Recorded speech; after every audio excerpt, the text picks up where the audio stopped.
Here at ABC2, we're committed to giving you the information you need when you head to the polls in November. And as part of our commitment to Democracy 2012, we are bringing you 5-minute one-on-one interviews with the candidates. Joining me now is Congressman Dutch Ruppersberger, seeking re-election for Maryland's 2nd Congressional District. Thank you much for joining us. Good to be here.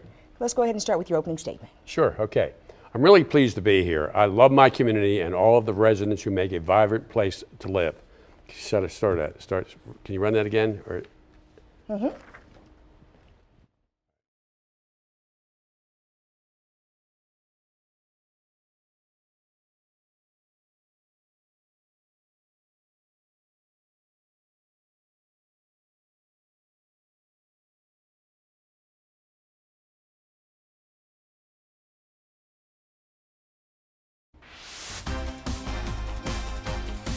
Here at ABC2, we're committed to giving you the information you need when you head to the polls in November. And as part of our commitment to Democracy 2012, we're bringing you 5-minute one-on-one interviews with the candidates. Joining me now is Congressman Dutch Ruppersberger, seeking re-election for Maryland's 2nd Congressional District. Thank you so much for joining us. Good to be here. Let's start off with your statement. Sure. I'm really pleased to be here. I love my community and all of the residents who make it a vibrant place to live.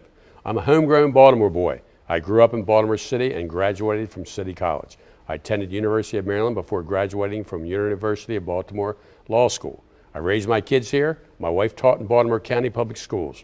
I coached Recreation Council sports for more than 15 years, both boys and girls. When I get to vacation, it's in Ocean City. And when I retire, I intend to stay here, so I have a vested interest in the long-term health of this community. I ran for office after a near-fatal car crash while working as an investigative prosecutor for Baltimore County. My life was saved at Maryland Shock Trauma. After my recovery, I asked what I could do to repay them, and they said, run for office.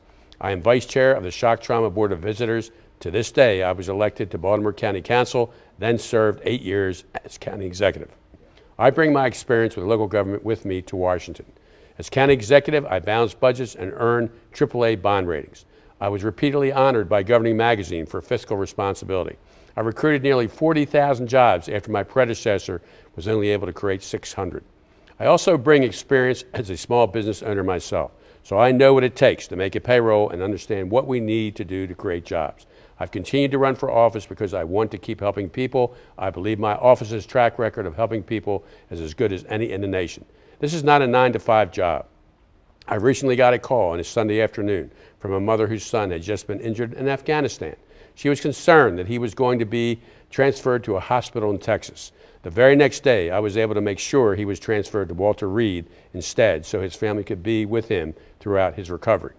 I recently helped a local high school teacher from Randallstown with three children avoid foreclosure. I believe that small businesses are constituents too, and I spend a lot of time helping them in the district. We have one company in Baltimore that makes display cases that had a contract with the Defense Department. They were routinely experienced back payments in excess of 90 days, and we were able to expedite the payments and keep the business running. These are the types of things I do every day. I believe that elections should be won on the record, not the rhetoric you hear during election time. My record is substantive. It reflects my priorities, which I know are priorities that the constituents of the 2nd District share. Right now, that's jobs and the economy. Congress doesn't need another obstructionist. I have built a reputation in Washington as one of the most nonpartisan members of the House of Representatives. My efforts to bring party lines have been acknowledged by the Baltimore Sun, Washington Post, National Journal, and other independent news sources. In fact, the Washington Post called my relationship with Republican Chairman of the House Intelligence Committee a small miracle of bipartisanship. That should be replicated throughout Congress. That's something I'm very personally proud of. By the way, the chairman and I worked together to cut $1 billion from the intelligence budgets by reviewing them line by line. This needs to happen across the entire federal budget. I vote on what I believe is best for my constituents. I have passed bills establishing 2 national programs to provide free airfare and hotel stays to military families visiting wounded warriors. So far, we've been able to provide more than 32,000 free plane tickets and 3 million reward points. I have brought hundreds of millions of dollars back to my district for projects that create jobs, rebuild our aging infrastructure, and fight crime. For an example, I've gotten funding to improve our roads and renovate BWI Airport. I secured funding to create a first-of-its-kind multi-state gang task force and was able to get it headquartered here in the state of Maryland. I believe we need to reach vulnerable children before the gangs do. I played a major role in moving jobs from a military base in New Jersey into the 2nd District during the BRAC process. It has stimulated the housing and job market throughout the state and will provide high-paying jobs for Maryland families for years to come. Currently, I'm working to ensure federal investments in cybersecurity are spent on universities and businesses in Maryland. Before I stop, I want to say that as my role as ranking member of the House Intelligence Committee, I travel all over the world. I still believe we are the best country in the world. We have to come together, one nation. Our challenges aren't Democrat or Republican. They are American challenges, and they require American solutions. Thank you.